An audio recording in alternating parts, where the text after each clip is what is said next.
معاملہ جو بنیادی بات ہے وہ یہ ہے کہ کیا نبی پاک علیہ الصلوۃ والسلام کی ولادت باسعادت، آپ کی پیدائش مبارک پر خوشی منانا، جشن منانا، یا اس کو اپنی طرف سے نام دینا عید میلاد النبی کا، عید میلاد النبی یعنی اللہ کے نبی کی پیدائش کا دن عید کا دن ہے، یہ الفاظ استعمال کرنا یا اس پر جشن منانا، کیا قرآن و سنت کی روشنی میں اس کی کوئی حقیقت ہے؟ تو جواب پوری دلیل کے ساتھ، ایسی دلیل جس کو کاٹنے کی کسی کے اندر جرأت نہیں ہے۔ سب سے بڑی دلیل یہ ہے کہ اللہ کے رسول صلی اللہ علیہ وسلم نے 63 سالہ زندگی حیات طیبہ اپنی گزارا، نبوت کے بعد 23 سال کا وقت پیارے نبی کا گزرا ہے۔ کیا نبی رحمت علیہ الصلوۃ والسلام نے اپنی پیدائش مبارک کی خوشی منائی، کوئی جشن منایا؟ تو جواب ہے نہیں۔ اب آئیے نبی پاک کے بعد اللہ کے رسول صلی اللہ علیہ وسلم نے اپنے عمل سے اپنی پیدائش مبارک کی کوئی خوشی منایا؟ تو نہیں۔ کیا زبان نبوت و رسالت سے اللہ کے نبی نے کوئی اشارہ بھی کیا کہ میری پیدائش کے دن کو تم جشن کا دن مناؤ؟ تو اس کا بھی جواب ہے نہیں۔ اما بعد فإن خير الحديث كتاب الله وخير الهدي هدي محمد صلى الله تعالى عليه وآله وسلم وشر الأمور محدثاتها وكل محدثة بدعة وكل بدعة ضلالة وكل ضلالة في النار۔ أعوذ بالله العظيم وبوجهه الكريم وسلطانه القديم من الشيطان الرجيم من همزه ونفخه ونفسه۔ بسم الله الرحمن الرحيم۔ اليوم أكملت لكم دينكم وأتممت عليكم نعمتي ورضيت لكم الإسلام دينا إلى آخر الآية۔ وقال النبي صلی اللہ تعالی علیہ وآلہ وسلم فی الحدیث الصحیح ان عائشہ الصدیقہ ام المؤمنین رضی اللہ تعالی عنہا قالت قال رسول اللہ صلی اللہ تعالی علیہ وآلہ وسلم من احدث فی امرنا ھذا ما لیس منہ فہو رد، رواہ البخاری و مسلم ھذا الحدیث۔ سبحانک لا علم لنا الا ما علمتنا انک انت العلیم الحکیم۔ حاضرین جمعہ، پردہ نشین خواتین اسلام، عزیزان گرامی، آج کے خطبہ جمعہ کا عنوان ذہن میں رکھیں، 12 ربیع الاول کی حقیقت قرآن و سنت کی روشنی میں۔ آج کے خطبہ کو ویسے یادگار تو ہر جمعہ کا خطبہ اللہ رب العزت کے فضل و کرم سے ہوا کرتا ہے، لیکن سامعین کرام، میں پہلے ہی آپ کو ہوشیار کر دوں، اللہ ربنا ذوالجلال والاکرام کے فضل سے جو مواد قرآن و سنت کی روشنی میں لے کر حاضر ہوا ہوں آج کے خطبہ جمعہ میں،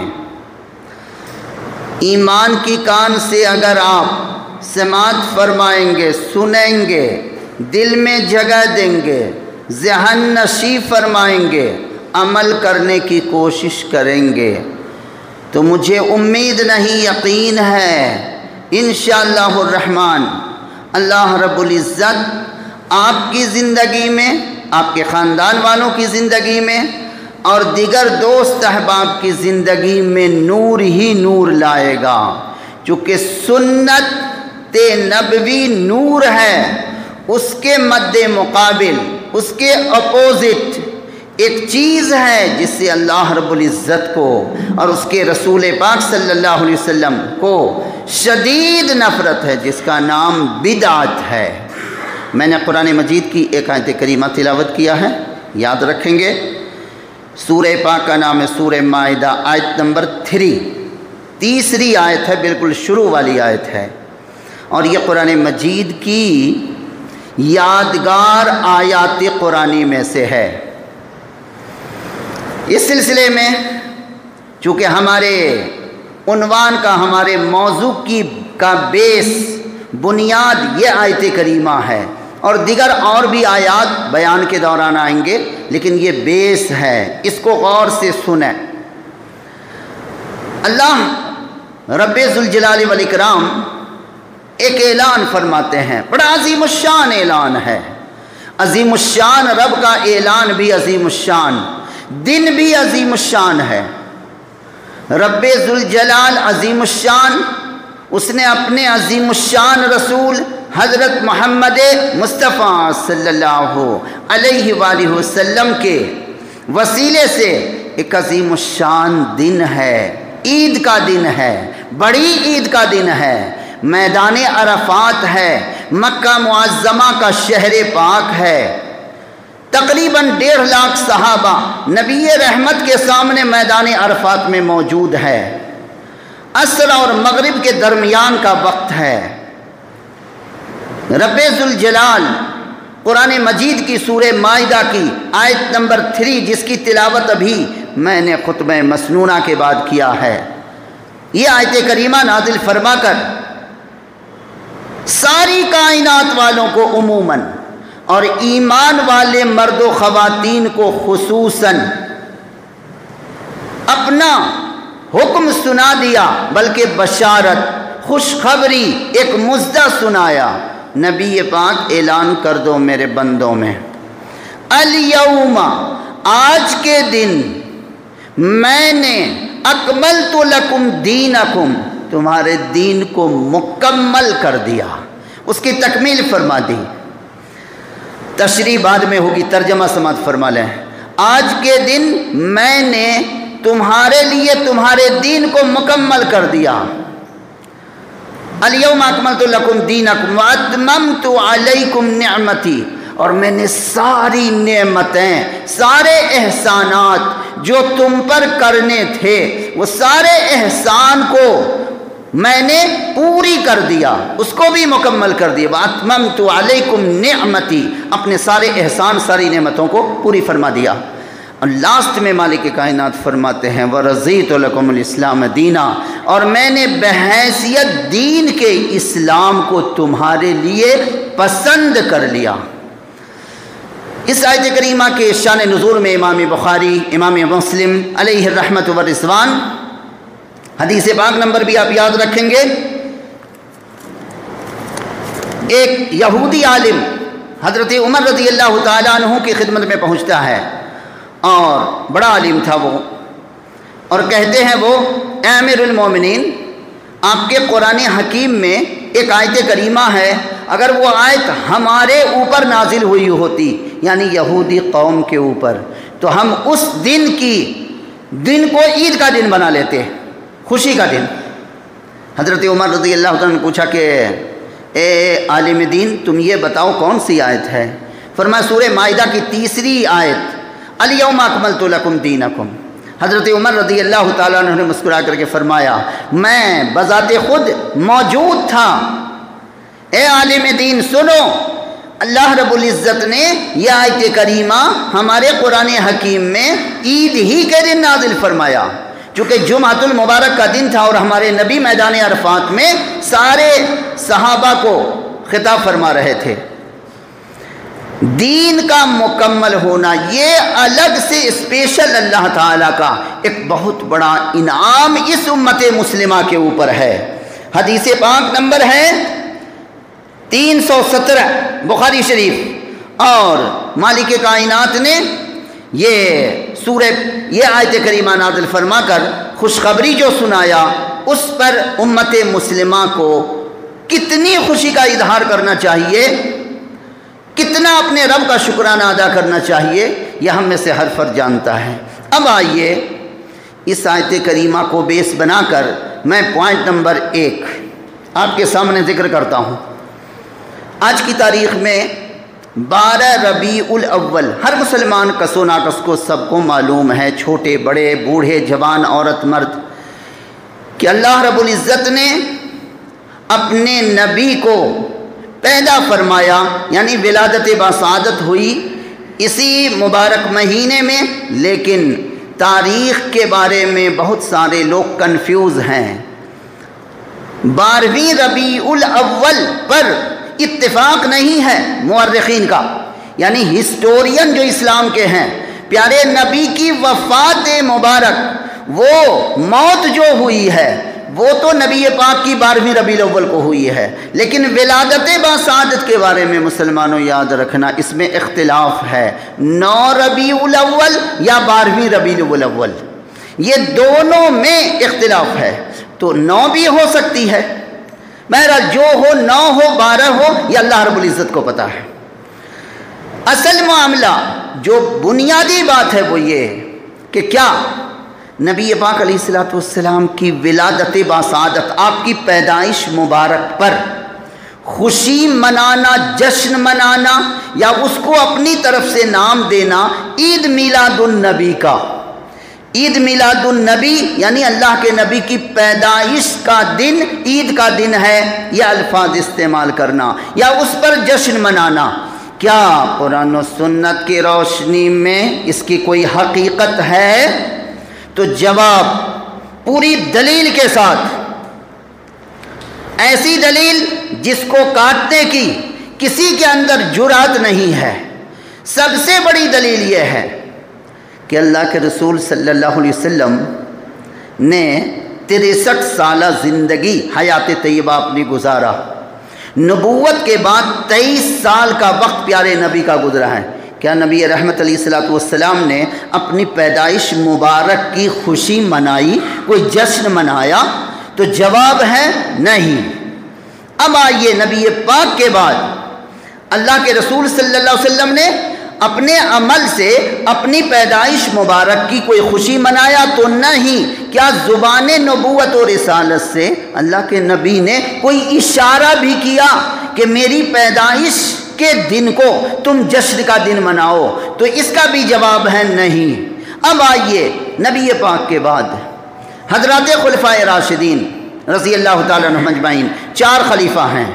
پہلے خلیفہ حضرت ابو بکر صدیق رضی اللہ تعالیٰ عنہ، نبی پاک کے بعد آپ کے دنیا سے رخصت ہونے کے بعد 2 سال تک آپ کی خلافت میں یہ مہینہ آیا۔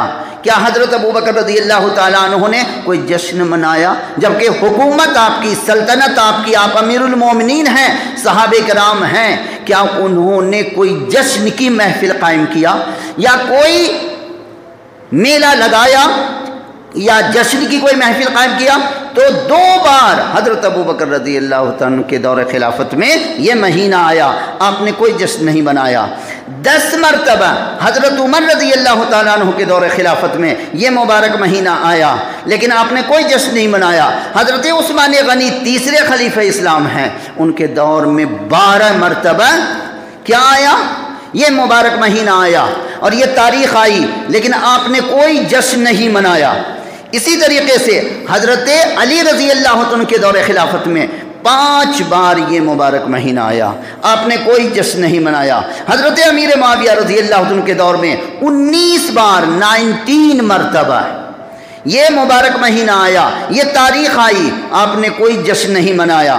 اسی طریقے سے حضرت امام ابو حنیفہ رحمۃ اللہ علیہ کے دور امامت میں جب آپ امت کی رہنمائی فرما رہے تھے تو تقریباً 47 مرتبہ یعنی 47 بار یہ مبارک مہینہ آیا، یہ مبارک تاریخ آئی، آپ نے کوئی جشن نہیں بنایا۔ حضرت امام شافعی رحمۃ اللہ علیہ کے دور میں، ان کی حیات میں، ان کی زندگی میں 55 مرتبہ 55 مرتبہ یہ مبارک تاریخ آئی، آپ نے کوئی جشن نہیں منایا۔ حضرت امام احمد ابن حنبل رحمۃ اللہ علیہ کے دور خلافت میں 38 مرتبہ 38 مرتبہ یہ مبارک تاریخ آئی، آپ نے کوئی جشن نہیں منایا۔ حضرت شیخ عبد القادر جیلانی رحمۃ اللہ علیہ، اللہ تعالیٰ ان کے درجات کو بلند فرمائے، اولیاء میں بڑا اونچا مقام ہے، محدثین میں شمار ہے آپ کا۔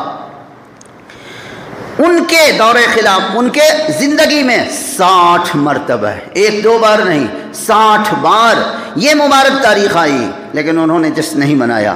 پیارے عزیزان گرامی، بزرگان محترم، آپ ذرا عبرت کی نگاہ سے دیکھیں بھی اور سن رہے ہیں آپ ان مبارک ہستیوں، صحابہ سے لے کر تابعین، تبع تابعین، 3 زمانے جس کو اللہ کے رسول صلی اللہ علیہ وسلم نے ضمانت دیا ہے۔ سب سے بہترین زمانہ میرا، میرے صحابہ کا، میرے صحابہ کے بعد تیسرے نمبر پہ تابعین کا۔ یہ سارے زمانے کی ضمانت، گارنٹی پیارے نبی نے لیا ہے کہ یہ زمانہ سب سے بہترین زمانے ہیں، اور یہاں اس زمانے کے لوگ سب سے بہترین ہیں۔ بتاؤ مسلمانوں، ایک چھوٹا سا سوال ہے، کوسچن ہے، کیا حضرات صحابہ سے زیادہ محبت کرنے والا کوئی دنیا میں پیدا ہو سکتا ہے؟ تابعین، تابع تابعین، اللہ اور اس کے رسول سے؟ تو جواب آپ کا بھی ہوگا، ایمان والے ہیں، کہ حضرات صحابہ سے زیادہ محبت۔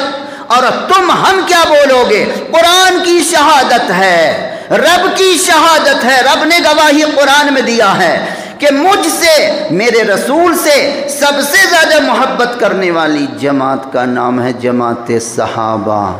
جب ان سب سے زیادہ محبت کرنے والوں نے پیارے نبی کے ولادت باسعادت یعنی 12ویں ربیع الاول کا جشن نہیں بنایا، تو تمہارا گویا ہمارا، تمہارا، یا آج کے اہل دنیا کا، آج کے معاشرے میں رہنے والے نام نہاد مسلمانوں کا گویا یہ تکبر ہے، غرور ہے، گھمنڈ ہے کہ ہم صحابہ سے بھی آگے نکل گئے اور ہم وہ طریقہ اپنائیں گے جو صحابہ نے نہیں کیا، یعنی ہم ہیں سب سے زیادہ محبت۔ اور جبکہ محبت کا لفظ شریعت میں ہے، عشق کا لفظ نہیں ہے، یاد رکھیے گا۔ عشق ایک الگ لفظ ہے جو اللہ اور اس کے رسول کے لیے استعمال کرنا، ذکر کرنا بے ادبی اور گستاخی ہے۔ جی یاد رکھیے گا، یہ جو عشق بولتے ہیں نا، عشق کا لفظ شریعت اسلامیہ کا نہیں ہے، یہ لوگوں کا اپنا گڑھا ہوا ہے۔ اصل ہے محبت۔ آپ قرآن و سنت کا مطالعہ فرمائیے، جہاں بھی دیکھیں محبت کا لفظ ہے۔ اللہ رب العزت نے اپنے لیے، اپنے رسول کے لیے، اپنے سارے رسولوں کے لیے، صحابہ کے لیے، تمام صالحین کے لیے محبت کا لفظ استعمال کیا۔ میں محبت کرتا ہوں، قل ان کنتم تحبون اللہ فاتبعونی یحببکم اللہ۔ اگر تم چاہتے ہو کہ اللہ تبارک و تعالیٰ تم کو اپنا محبوب بنا لیں، تو اے نبی صلی اللہ علیہ وسلم آپ میرے بندوں سے کہہ دیجئے کہ وہ نبی کی پیروی کریں، اتباع کریں۔ یہ سب سے بڑی محبت ہے۔ اللہ رب العزت تم کو اپنا محبوب بندہ بنا لے گا۔ اب آئیے، یہ چند مثالیں میں نے آپ کے سامنے پیش کیا۔ شیخ عبد القادر جیلانی رحمۃ اللہ علیہ بھی اولیاء میں بڑا اونچا مقام ہے، جن کی زندگی میں کتنی بار آیا؟ 60 بار یہ مبارک تاریخ آئی۔ آپ نے اپنے شاگردوں کو، پڑھانے والوں کو، چونکہ محدث تھے، پوری زندگی تو قرآن و سنت پڑھاتے رہے، اور یہ تمام صحابہ، سارے اولیاء اسلام، سارے محدثین اپنے اپنے زمانے میں کوئی جشن نہیں منایا۔ کیوں نہیں منایا؟ چونکہ قرآن و سنت کے خلاف تھی یہ بات، اپنی من گھڑت چیز تھی۔ اچھا، ایک پوائنٹ نمبر 1۔ پوائنٹ نمبر 2، بعض لوگوں کو غلط فہمی ہوتی ہے، بعض لوگ یہ سمجھتے ہیں کہ ٹھیک ہے بدعت ہے، لیکن بدعت کی 2 کوالٹی ہے، ایک بدعت حسنہ ہے، ایک بدعت سیئہ ہے۔ اللہ اکبر! یہ شیطان نے ان کو پٹی پڑھا دیا ہے، شیطان ٹیچر بن کے ان کا ٹیچنگ کر رہا ہے۔ چونکہ یہ بات میں قرآن کی زبان میں کہہ رہا ہوں، انسانوں کو برباد کرنے کے لیے شیطان کے پاس ایک بہت بڑا ہتھیار ہے۔ اللہ رب العزت نے اس کا ذکر قرآن میں کیا ہے۔ تمہارے برے عمل کو شیطان اچھا بنا کر کے، خوبصورت بنا کے تمہارے سامنے پیش کرے گا۔ یہ شیطان کی چال ہے، میرے بندو یاد رکھنا۔ اب دیکھیں شیطان نے کیا چال چلی، لوگوں کو پھنسانے کے لیے، جہنم میں لے جانے کے لیے۔ اب لوگوں کو پٹی پڑھایا کہ بولو نا کہ بدعت کی 2 قسمیں ہیں، ایک بدعت حسنہ ہے، ایک بدعت سیئہ۔ بدعت حسنہ کا معنی کیا ہوا؟ اچھی بدعت، اور سیئہ کا مطلب بری بدعت۔ یہ تقسیم کس نے سکھائی؟ شیطان مردود نے سکھائی۔ جبکہ حدیث پاک ان عائشہ صدیقہ رضی اللہ تعالی عنہا، اما عائشہ فرماتی ہیں، امام بخاری امام مسلم اس حدیث پاک کو لائے ہیں، من احدث فی امرنا ھذا ما لیس منہ فہو رد۔ اما عائشہ رضی اللہ تعالیٰ عنہ جیسی مبارک ہستی، ہم آپ کی روحانی اما جان، اس حدیث پاک کی راویہ ہیں۔ حدیث پاک نمبر ہے 2697، امام بخاری اس حدیث پاک کو لائے ہیں۔ یہی حدیث پاک امام مسلم رحمۃ اللہ علیہ اپنی صحیح مسلم شریف میں لائے ہیں، حدیث پاک نمبر 1718، یاد رکھیں گے انشاءاللہ۔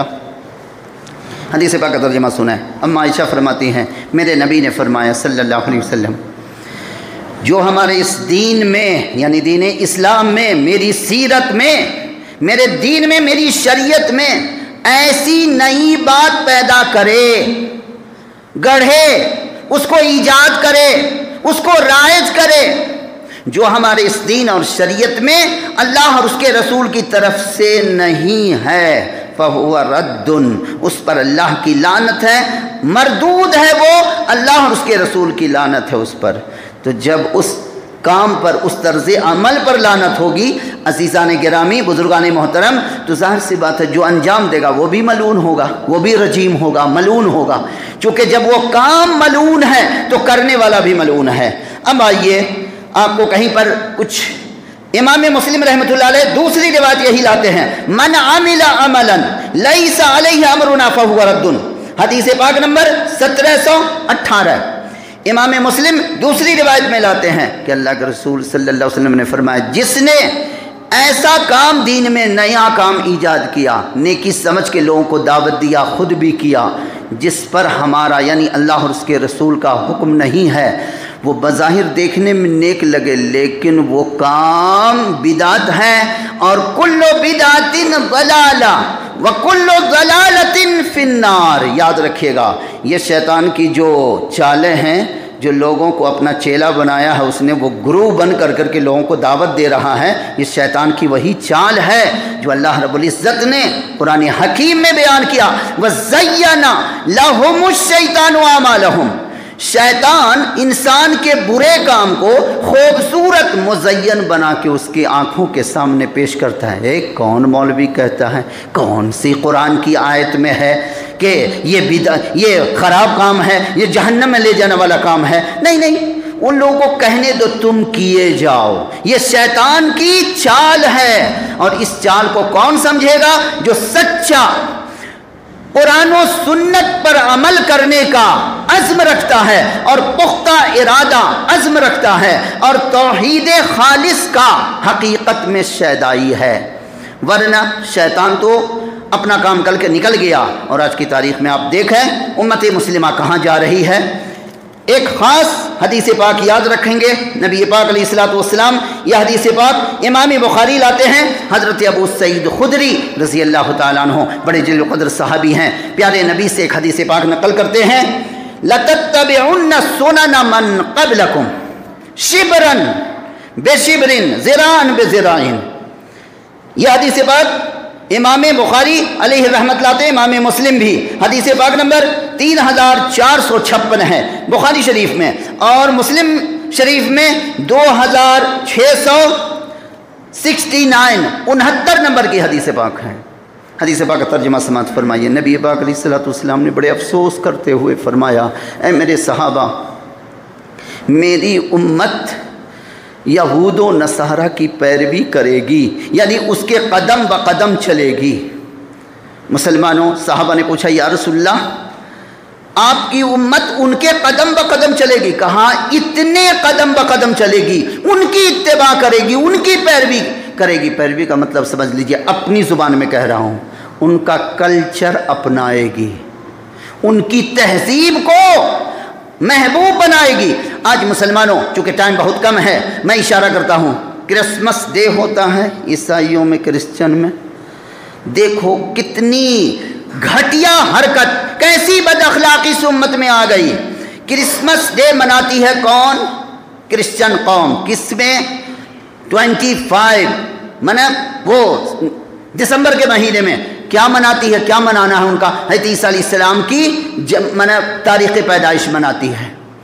مسلمانوں نے اپنے نبی کی ولادت باسعادت کو، ان کے کلچر کو اپناتے ہوئے، نمونہ بناتے ہوئے، آئیڈیل بناتے ہوئے، ظالموں نے گویا امام الانبیاء صلی اللہ علیہ وسلم کے ولادت باسعادت کے دن کو گویا کرسمس ڈے کے برابر کر دیا۔ اس سے بڑی گستاخی اور اس سے بڑی بے ادبی اور کیا ہو سکتی ہے؟ نبی پاک علیہ الصلوۃ والسلام نے جن باتوں کا حکم دیا ہی نہیں، وہ بات امت کر رہی ہے۔ اب ایک عبرتناک حدیث پاک سناتا ہوں اس پر کہ آپ کو کسی طرح کا کنفیوژن نہ ہو کہ کوئی اگر نیک کام کر رہا ہے تو آپ کیوں روکتے ہو۔ تو ایک مثال ہمارے محدثین، مفسرین، صحابہ اور تمام تابعین، تبع تابعین، سارے محدثین نے دیا ہے۔ بتاؤ ایمان والو، بالکل سمپل سا ایک ایگزامپل ہے۔ عید اور بقرعید کے دن جنازے کی نماز، عید کی نماز، بقرعید کی نماز، ہم آپ یہ تینوں نمازیں پڑھتے رہتے ہو۔ آپ نے آج تک سنا ہے کہ عید کی یا بقرعید کی یا جنازے کی نماز سے پہلے اذان دی جاتی ہے؟ سب کو معلوم ہے؟ نہیں ہے، شریعت میں آئی نہیں۔ اگر کوئی بندہ عیدین کی نماز میں اذان دینا شروع کر دے، تکبیر کہنا شروع کر دے، جنازے میں جنازے سے پہلے اذان دے اور یوں کہے بڑا نیکی کا کام ہے اذان دینا، اللہ رب العزت کی عظمت، اللہ تعالیٰ کی تعظیم ہے، دیکھو اللہ کی کبریائی میں بیان کر رہا ہوں، تم روک رہے ہو، اے مولوی صاحب کیوں روکتے ہو؟ میں تو اللہ اکبر کہہ رہا ہوں، میں اشہد اللہ تعالیٰ کی وحدانیت کو بیان کر رہا ہوں۔ اچھا، آپ کا جواب کیا ہوگا؟ سمپل، اس میں کسی عالم اور علامہ اسکالر کی ضرورت نہیں ہے، آپ سمپل سا جواب دو گے اس کو، اے نیک بخت انسان سنو، جس کام کو نبی نے، صحابہ نے نہیں کیا، بے شک اذان دینا بڑا نیکی کا کام ہے، لیکن میرے نبی کی سیرت سے ثابت نہیں ہے، تم نے اس کو نیکی کیسے کہہ دیا؟ نیکی کیسے ہو جائے گی؟ اذان میرے نبی نے عید سے پہلے نہیں دلوایا، بقرعید سے پہلے نہیں دلوایا، تکبیر نہیں ہوئی، جنازے سے پہلے اذان نہیں ہے، تو تم اپنی طرف سے اس کو نیکی سمجھ کے کرو گے تو جرم عظیم ہوگا، گناہ ہوگا۔ اب ایک واقعہ خود صحابی، دو صحابی کا جو امام بخاری لائے ہیں، صحابی دو ہیں، بڑے جلیل القدر صحابی ہیں، حضرت ابو موسیٰ اشعری رضی اللہ تعالیٰ عنہ ایک دن بڑے کانپتے ہوئے حضرت عبداللہ بن مسعود رضی اللہ تعالیٰ عنہ کے گھر پہنچتے ہیں، مسجد نبوی سے ڈائریکٹ ان کے گھر پہنچتے ہیں۔ کن کے؟ حضرت عبداللہ بن مسعود رضی اللہ تعالیٰ عنہ کے گھر آئے۔ کون آئے؟ حضرت ابو موسیٰ اشعری رضی اللہ تعالیٰ عنہ۔ اور آتے ہی انہوں نے سلام کیا، کہا کہ یا عبداللہ بن مسعود، ان کا کنیت تھی ابو عبد الرحمن، تو انہوں نے کہا عبد الرحمن میں ابھی مسجد نبی سے آ رہا ہوں، میں نے ایک سین دیکھا ہے، ایک منظر دیکھا ہے، آپ بھی دیکھو گے تو دکھ ہوگا۔ کہا کہ تم نے کچھ کہا نہیں؟ کہا کیا؟ میں نے تو کچھ نہیں کہا، چونکہ آپ بڑے جلیل القدر صحابی ہیں، نبی پاک کے بڑے لاڈلے، بڑے علم والے ہیں، میں نے سوچا پہلے آپ سے رائے لے لوں، مشورہ کر لوں، اس لیے میں حاضر ہو گیا ہوں۔ کہا کیا دیکھا؟ ذرا غور سے سنیں، ہم آپ کے لیے سمجھنے والوں کے لیے ایک حدیث کافی ہے۔ حضرت ابو موسیٰ رضی اللہ تعالیٰ عنہ نے فرمایا کہ ابھی میں مسجد نبوی میں تھا، میں نے دیکھا کہ لوگ نماز کا انتظار کر رہے تھے، ابھی نماز کا وقت نہیں ہوا ہے، یعنی جماعت نہیں ہوئی ہے، لوگ نماز کا انتظار کر رہے تھے۔ لوگوں میں کیا دیکھا؟ لوگ حلقہ بنا بنا کے، محفل گول گول دائرہ بنا کر کے بیٹھے ہوئے ہیں، اور سب کے ہاتھ میں کنکریاں ہیں۔ کیا ہے؟ کنکری۔ اور ایک بندہ ہر حلقے میں گھوم گھوم کر چکر لگا کے کیا بولتا ہے؟ اے لوگو 100 بار اللہ اکبر بولو، اے لوگو 100 بار سبحان اللہ بولو، اے لوگو 100 بار لا الہ الا اللہ پڑھو۔ یہ منظر میں نے دیکھا ہے، اور کنکری پر گن رہے ہیں اور حلقہ بنائے ہوئے، نماز کا وقت ابھی نہیں ہوا ہے۔ کیا یہ جائز اور اس طرح کی حرکت کرنا، جبکہ نبی پاک ابھی دنیا سے رخصت ہوئے ہیں اور سارے صحابہ موجود ہیں؟ حضرت عبداللہ بن مسعود رضی اللہ عنہ کا چہرے انور سرخ ہو گیا غصے کے مارے، جلال کے مارے۔ کہا کہ مجھ کو بھی لے کے چلو، میں بھی چلتا ہوں۔ کہا کہ آپ بھی جاؤ گے، دیکھو گے؟ چلیے گئے۔ حضرت عبداللہ بن مسعود رضی اللہ تعالیٰ عنہ پہنچے، سلام کیا لوگوں کو، کہا کہ اے نبی پاک کی امت، اے میرے صحابہ، تم کیا کر رہے ہو یہ؟ کہا کہ عبداللہ بن مسعود، اے صحابی رسول، ہم لوگ کنکریوں پر سبحان اللہ، اللہ اکبر، لا الہ الا اللہ گول گول دائرہ بنا کے، ابھی نماز کا وقت نہیں ہوا ہے، یعنی جماعت نہیں، ابھی ٹائم ہے، تو ہم نے سوچا کہ یہ تسبیحات پڑھیں۔ کہا کہ اب ذرا جواب سنیے۔ حضرت عبداللہ بن مسعود رضی اللہ تعالیٰ عنہ نے فرمایا بڑے افسوس کے ساتھ، آپ نے فرمایا ابھی نبی پاک فوراً رخصت ہوئے ہیں دنیا سے، اپنے رب کے پاس گئے ہیں، نبی پاک کے صحابہ موجود ہیں، یہ تم اپنے آپ کو ہلاکت میں ڈال رہے ہو؟ وہ طرز زندگی، وہ طریقہ تم اپنا رہے ہو جس کو نہ نبی پاک نے کیا نہ صحابہ نے کیا۔ ہاں نبی پاک کی سنت ہے، نبی پاک علیہ الصلوۃ والسلام نماز کے بعد یہ انگلیوں کے پوروں پر اللہ کی تسبیح پڑھتے تھے، سبحان اللہ، الحمدللہ، اللہ اکبر، لا الہ الا اللہ۔ یہ کنکریوں کا تم نے کہاں سے رواج ظاہر کیا؟ اب اس واقعہ سے ہر ایمان والے کو میں ایک سبق دینا چاہتا ہوں۔ اب سوچیں ذرا کہ صحابی کو وہ تسبیح پڑھنا، اللہ اکبر کہنا، سبحان اللہ کہنا، لا الہ الا اللہ پڑھنا، بولو مسلمانوں نیکی کا کام ہے کہ نہیں؟ پیارے سامعین کرام، ہے نا نیکی کا کام؟ لیکن اتنی سی بات کو لے کر کہ کنکریوں کو لے کر کنکریوں پر پڑھ رہے ہیں، اس کو برداشت نہیں کیا اور فرمایا یہ کھلم کھلا بدعت ہے۔ بدعت کیا ہے میرے بھائی؟ اللہ تعالیٰ نے بدعت کو سیدھے جہنم میں لے جانے والا عمل قرار دیا ہے۔ آج کی تاریخ میں امت مسلمہ جہاں جا رہی ہے وہ آپ دیکھ رہے ہیں، ساری باتیں آپ کے سامنے ہیں، لوگوں کو غلط فہمی ہو رہی ہے کہ یہ بڑا نیکی کا کام ہے، تو یہ نیکی کا کام کبھی نہیں ہو سکتا جس کو اللہ کے رسول صلی اللہ علیہ وسلم نے نہ کیا، نہ فرمایا، نہ صحابہ کرام کی زندگی میں۔ ابھی میں نے لمبی فہرست آپ کے سامنے رکھا کہ یہ سب ہیں امیر المومنین، یہ صحابہ کرام ہیں جن کی زندگی میں یہ مبارک مہینہ اور یہ مبارک تاریخ آتی رہی، لیکن ان کی حکومت تھی، ان کو کون روکتا؟ وہ چاہتے تو مکہ مدینہ میں جشن مناتے، لیکن یہ کام کر کے، یہ بدعت انجام دے کر سیدھے لوگ جہنم کی طرف رواں دواں ہیں۔ اللہ تعالیٰ سے دعا ہے مالک کائنات ہم سب کو ہر اس عمل سے جو جہنم کی طرف لے جانے والا ہے، یعنی بدعت جس کو نیکی سمجھ کے کیا جا رہا ہے، ان سے اجتناب کرنے کی توفیق عطا فرمائے۔ اور آپ کے لیے آخر میں ابو داؤد شریف کی ایک حدیث پاک، نظر اللہ عمران، پیارے نبی صلی اللہ علیہ وآلہ وسلم نے ہر اس امتی کو دعا دیا ہے، آپ بھی اس دعا میں شامل ہونا چاہتے ہیں نا؟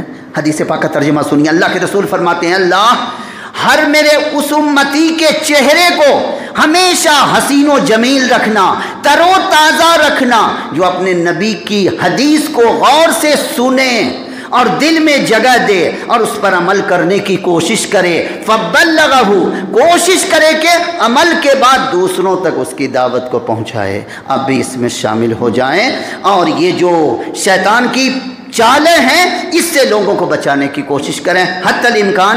بدعت میں بدعت ہے، کوئی بدعت حسنہ کوئی بدعت سیئہ نہیں ہے، حدیث پاک موجود ہیں۔ چونکہ اب وقت ہمارا خطبے کا مکمل ہو چکا ہے، سنن نسائی شریف 1597 نمبر کی حدیث پاک ہے جس میں اللہ کے رسول صلی اللہ علیہ وسلم نے بدعات کو جہنم میں لے جانے والا عمل قرار دیا ہے۔ اللہ تعالیٰ سے دعا ہے مالک کائنات ہم تمام ایمان والے مرد و خواتین کو، بچوں، جوانوں، بوڑھوں، سبھوں کو شیطان کی اس چال کو سمجھنے کی توفیق عطا فرمائے۔ اور بدعات میں جو لوگ تقسیم کرتے ہیں یہ کوئی علمی بات نہیں ہے پیارے بھائیوں، یہ من گھڑت کہانی ہے۔ اس لیے بدعت صرف بدعت ہے، بدعت حسنہ بدعت سیئہ کے معاملے میں پڑیے گا نہیں، اور یہ شک و شبہ اپنے دل سے نکال دیجئے کہ بدعت ہے جہنم میں لے جانے والا، کل بدعت ضلالہ، ہر بدعت گمراہی ہے، وکل ضلالۃ فی النار، اور ہر گمراہی سیدھا جہنم اس کا ٹھکانہ ہے۔ وہ نماز، روزہ، حج اور وہ تمام نیکیاں سب جلا کے خاکستر منع کر دیتی ہے بدعت انسان کی۔ چونکہ اللہ تعالیٰ کو بدعت سے شدید نفرت ہے، ویسے ہی جیسے شرک سے نفرت ہے اللہ تعالیٰ کو۔ شرک کا بچہ ہے بدعت، شرک اس کا باپ ہے، وہ اس کا بچہ ہے۔ کبھی انشاءاللہ موقع ملے گا تو اس کو ریفائن کیا جائے گا، اس کو تفصیل سے ڈیٹیلز میں آپ کے سامنے بیان کیا جائے گا۔ اللہ تبارک و تعالیٰ سے دعا ہے مالک کائنات پوری امت مسلمہ کی حفاظت فرمائے اور بدعت اور سنت میں فرق کرنے کی علمی توفیق عطا فرمائے۔ اور سنت پر عمل کرنے کی توفیق عطا فرمائے، سنتوں کو اجاگر کرنے کی، اس کی اشاعت کرنے کی توفیق عطا فرمائے، بدعتوں کو کچلنے کی اور اس کو قلا قما کرنے کی، اس کو مٹانے کی توفیق عطا فرمائے۔ اقول قولی ھذا استغفر اللہ لی ولکم ولسائر المسلمین والمسلمات۔